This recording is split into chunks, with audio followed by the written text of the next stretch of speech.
Steve Robbins here. Welcome to the Get It Done Guys quick and dirty tips to work less and do more. Today's topic is getting through stacks of reading material. It must be that time of year. Gretchen and Charlene both wrote in asking how to get through their stacks of backed up reading material.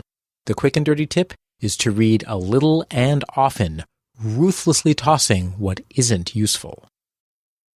My office is full of stacks of books, magazines, and stuff to read. I like reading.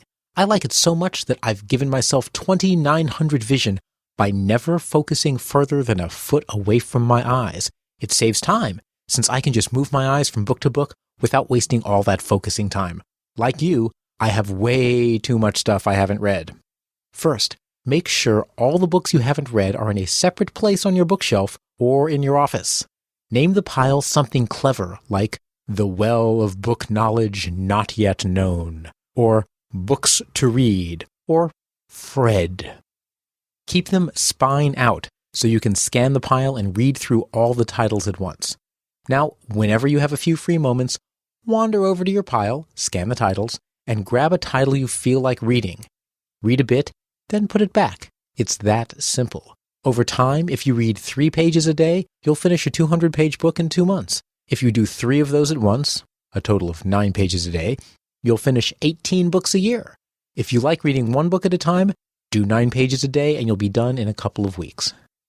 Even when you're making steady progress, it's possible to buy books way faster than you read them. So don't. Take a piece of paper and label it Books to Buy. Put it next to your stack of Books to Read. Whenever you're tempted to buy a new book, write it on the to-buy list instead. You only buy a new book from that list when you finish one from the Books to Read pile. Sometimes you need to buy and read a book sooner, for example, for a work project. When that's the case, buy it and make it your sole reading material until it's done.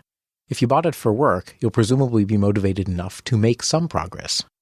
If there's a big book you want to read, an audiobook may be the way to go. When you have a title on audiobook, you can get to it in your snippets of free time.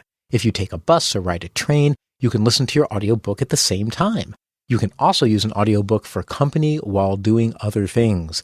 If you like to talk on your cell phone while driving, don't. There are numerous studies showing that cell phone use while driving, even hands-free, is as bad as driving drunk. They don't know why, it just is. So instead, pop in an audiobook and listen to your collection as you drive.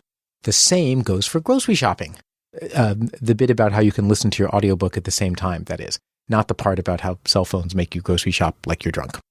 If you read lots of magazine articles, don't lug around the magazines. Tear out the articles you plan to read, put them in a file folder labeled The Well of Magazine Knowledge Not Known, or maybe Fred. Put the folder next to your pile of unread books. Next time you scan the pile to decide which 9 pages to read, also consider grabbing a quick magazine article. When all else fails, punt.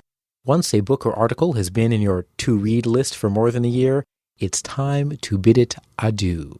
If you haven't felt like reading it yet, you're never gonna, and all it's doing is taking up space. I once figured out, based on my life expectancy and reading speed, how many books I could read in the rest of my life. I looked at my to-read stack, counted it, and figured out it contained 10% of all the books I will read in the rest of my life. That pile is 10% of my lifetime supply of books? No way. It makes tossing the books much, much easier. Your keys to success? Little and often, audiobooks, keeping a book to buy list, filing your magazine articles, and throwing away what you're not reading. One of these habits can change your life. Do them all together and you'll quickly reach nirvana. Please note that all this advice applies to books other than my book, which will be here towards the end of this year. Read it cover to cover and buy 10 copies for all your friends. 10 copies per friend, that is. This is Steve Robbins.